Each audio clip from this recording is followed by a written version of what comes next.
Melihat sejauh ini ya, tadi dari angka yang sudah tercantumkan dengan realisasinya ya untuk inklusivitas dan juga berkaitan dengan literasi di sektor asuransi seperti apa? Perkembangannya sangat bagus sekali ya, kalau melihat hasil statistik yang seperti itu. Dan kita melihat memang tingkat kesadaran masyarakat terhadap asuransi ini sangat meningkat. Dan tentunya hal ini tidak bisa dipungkiri sebenarnya di-drive oleh implementation dari BPJS gitu kan. Sebelum BPJS banyak orang nggak mengerti apa itu asuransi gitu loh.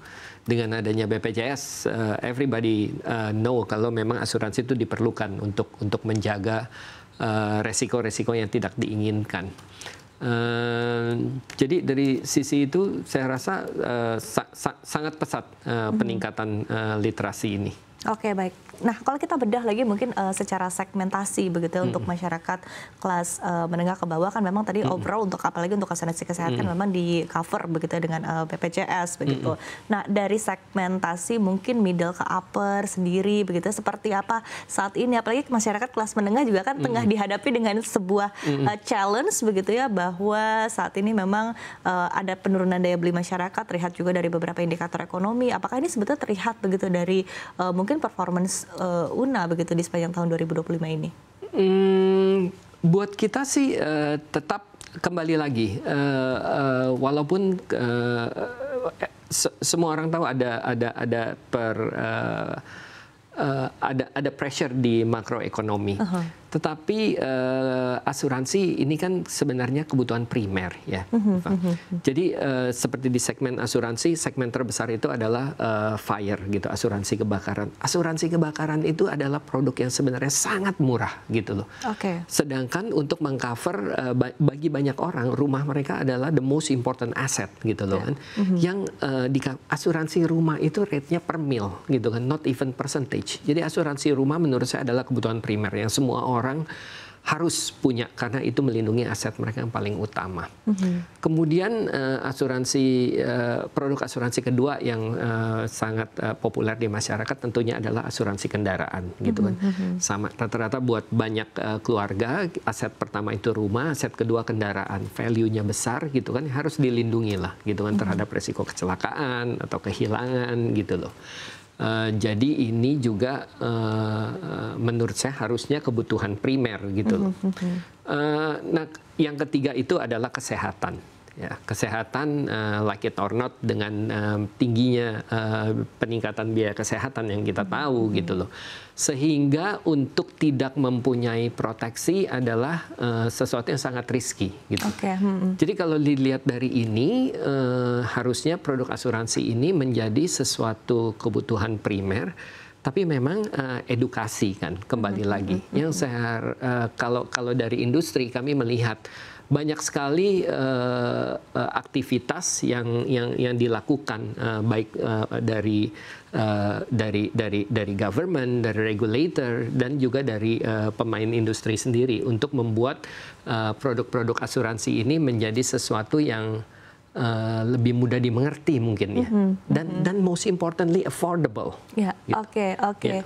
Dan ini menarik kalau kita lihat mungkin dari rincian produk-produk yang ditawarkan oleh UNA Insurance begitu ya, cukup beragam begitu.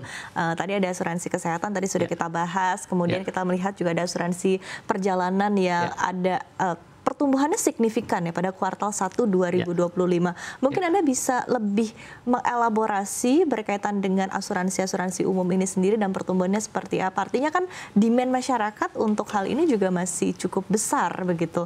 Bagaimana Pak Vincent? Asuransi perjalanan sebenarnya merupakan sesuatu yang sangat berguna, apalagi kalau kita traveling ke luar negeri gitu kan, kalau umpamanya waktu jalan-jalan touch wood gitu kan kena penyakit gitu atau kecelakaan, itu biayanya actually sangat unaffordable gitu. Tapi dengan asuransi perjalanan gitu kan, yang sebenarnya rate-nya harus diperhitungkan gitu, karena sebenarnya it's like the cost of one dinner waktu kamu di luar negeri gitu kan. better travel in peace kan, daripada ada resiko-resiko yang nggak bisa di afford gitu loh. Karena for example a simple accident gitu, umpamanya di Swiss gitu, lagi ski gitu kan, kecelakaan terus kakinya patah, that will cost easily 400 million rupiah gitu loh. Yang tadinya travel membudgetkan berapa jadi bisa berkali-kali lipat dari budget. Exactly. Jadi perhitungkanlah travel insurance itu. Nah, kembali lagi kita juga membuat produk-produk yang affordable, umpamanya. Jadi kita punya travel delay product is something yang very affordable. Jadi dengan 30.000 rupiah, kalau pesawat Anda terlambat lebih dari 1 jam, gitu kan, bahkan nggak usah klaim karena we monitor the data dari international flight. Kalau lebih dari 60 menit, kita langsung kasih akses ke business lounge, gitu kan. That's comfortable, gitu kan. Ya udahlah, travel kadang-kadang terlambat, unavoidable, gitu. But at least you can wait comfortably for the cost of less than a cup of your coffee, gitu kan. Jadi kayak gitu.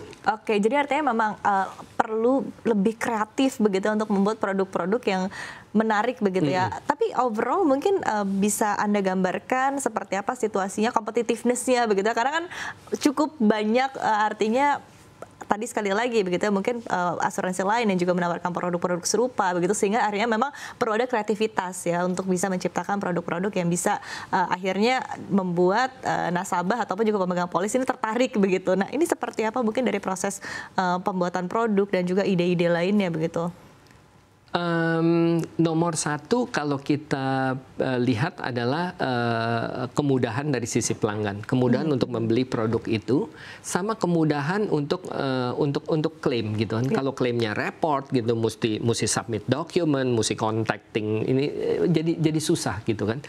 Nah, ini kita bikinnya pokoknya kalau memang your flight is delayed more than 60 minutes, kita otomatis langsung kirim vouchernya melalui email gitu kan, to your email, then you can use it immediately. Jadi ini adalah salah satu pertimbangan pada waktu mendesain produk, seperti apa sih, bagaimana produk ini digunakannya gitu kan, seberapa mudahnya. Tapi memang menarik karena seperti Iva bilang, industri ini sangat highly competitive gitu. Sehingga the creativity of the company untuk mendevelop produk-produk yang berbeda gitu kan, yang dilihat oleh masyarakat menjadi sesuatu yang unik, ini menjadi sesuatu yang sangat penting gitu loh. Contohnya di industri otomotif, setiap orang bilang, otomotif is very almost homogeneous product gitu kan, asuransi mobilnya cuma all risk sama TLO gitu. Tapi for example dengan pergeseran tren di mana sekarang ada the EV cars gitu. Initially nggak banyak asuransi yang berani cover EV gitu, but we have always been very bullish on EV gitu. Mungkin kita boleh dibilang kita salah satu yang terdepan untuk asuransi mobil di EV industries gitu loh.